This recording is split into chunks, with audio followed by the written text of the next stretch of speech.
আপনার এটা হচ্ছে সাগর কলার বাগান। এখন কিছুদিন পর কলা ধরবে, থোড় আসবে, কলা বড় হবে। আপনাদের বাগানটা দেখায়।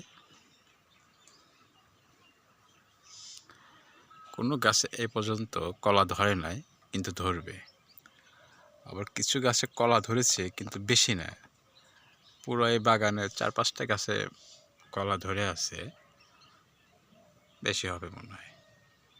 আমি দেখতে পারছি, আপনারাও নাও দেখতে পারেন, ভিতরে থাকলে দেখা যায় না। ওই যে বাইরে একটা কলা গাছ দেখেন, মানে ভিতরে নেই, সেই জন্য কলা গাছে কলা ধরে আছে দেখেন।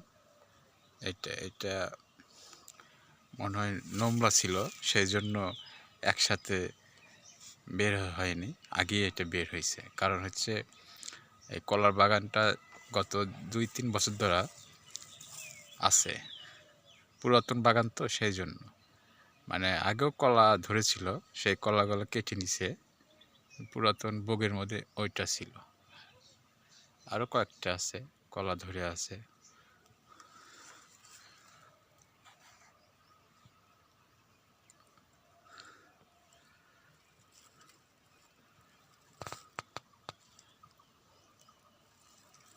আর কলার বাগানটা হচ্ছে পুরাই হচ্ছে নদীর সাথে, দেখেন আপনি দেখে দেখায়, পাশেই নদী, দেখতে অনেক সুন্দর।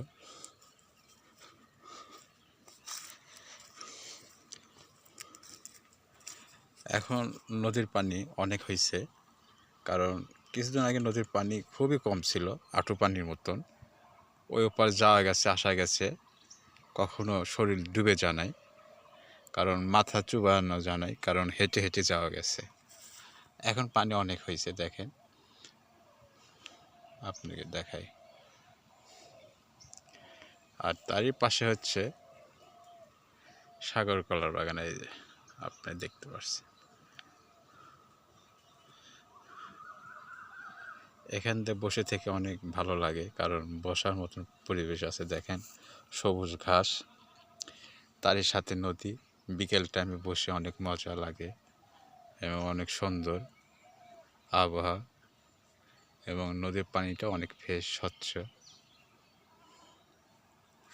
আবার নদীর পাশ দিয়ে আবার দেখতে পারবেন ধান চাষ করেছে, ওই ধান তলিয়ে গেছে, দেখেন ওখানে পানির ভিতরে ধান ওই যে ডুবে গেছে, এত পানি তলি বৃদ্ধি পেয়েছে।